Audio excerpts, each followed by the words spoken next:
आदिवासी बालाओं का क्या नहीं हुआ। रांची से दुमका तक टुकड़े टुकड़े में काटा गया उसको, लेकिन ये सरकार आज भी आदिवासी के साथ न्याय देने में सफल नहीं रही है। हर दिन की भांति मंगलवार को भी विपक्ष के सारे लोग जो हैं वो सदन में नॉर्थ पोर्टिको के नीचे बैठ गए हैं धरने पर। इन लोगों की मांग वही है कि पाकुड़ में जिस तरह से पुलिस की लाठीचार्ज हुआ और दूसरे तरफ जो संथाल परगना में आदिवासियों की घटती हुई आबादी है, उसको लेकर के जो मानसून सत्र के पहले दिन जो हंगामा शुरू हुआ था वो हंगामा लगातार जारी है।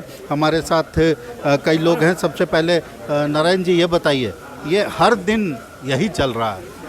देखिए, सरकार चला रही है। हम भारतीय जनता पार्टी के जितने भी जनप्रतिनिधि विधायक हैं, सभी की सोच है कि किसानों की बात, छात्रों की बात, नौजवानों की बात, यहाँ के जितने भी संविदा कर्मी हैं उनकी बात सदन में चले और सरकार इसका फलाफल निकाले। सरकार को कोई ध्यान नहीं है। सरकार अपने राह से भटक चुकी है और हम भारतीय जनता पार्टी के जितने भी हैं सभी चाहते हैं कि जनता की समस्याओं, लोकतंत्र के मंदिर में कुछ काम धाम भी हो जाए। इसीलिए तो हम लोग कह रहे हैं ना कि हम लोग हमेशा चाहते हैं कि सदन चले, लेकिन ये सरकार सदन चलाना नहीं चाहती है। आज देखिए जिस प्रकार झारखंड ग्रसित है, किन चीज़ों से ग्रसित है। आदिवासी बालाओं का क्या नहीं हुआ। रांची से दुमका तक टुकड़े टुकड़े में काटा गया उसको, लेकिन ये सरकार आज भी आदिवासी के साथ न्याय देने में सफल नहीं रही है। अब यहाँ एक तरह से पहले लव जिहाद की बात सुनते थे, फिर लैंड जिहाद की बात सुनते थे, अब तो वोट जिहाद की बात हो रही है।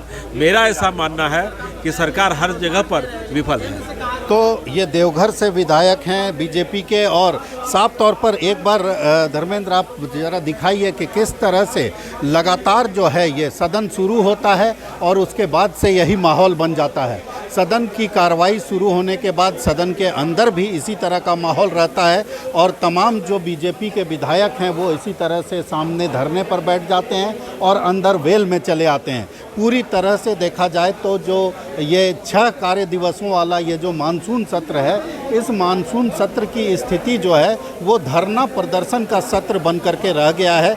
जनता की बात कहीं नहीं हो रही है। जनता की बात करने की बात जब होती है तो लोग यही कहते हैं, विपक्ष के लोग यही कहते हैं कि सरकार सदन नहीं चलाना चाहती है। दूसरी तरफ अगर सत्ता पक्ष के लोगों की बात की जाती है तो सत्ता पक्ष के लोग कहते हैं कि विपक्ष सदन चलाना नहीं चाहता है। मिला जुला कर यही स्थिति है कि दोनों पक्ष सदन चलाना नहीं चाहता है और ऐसे हालात में आखिर जनता की आवाज़ आखिर बुलंद करे तो कौन करे और जनता की बात सदन के अंदर रखे, उस समस्या का समाधान निकाले। इन बातों की तरफ किसी का भी ध्यान जाता हुआ दिखाई नहीं देता है। भारत एक्सप्रेस के लिए कैमरामैन धर्मेंद्र के साथ मधुकर आनंद, रांची।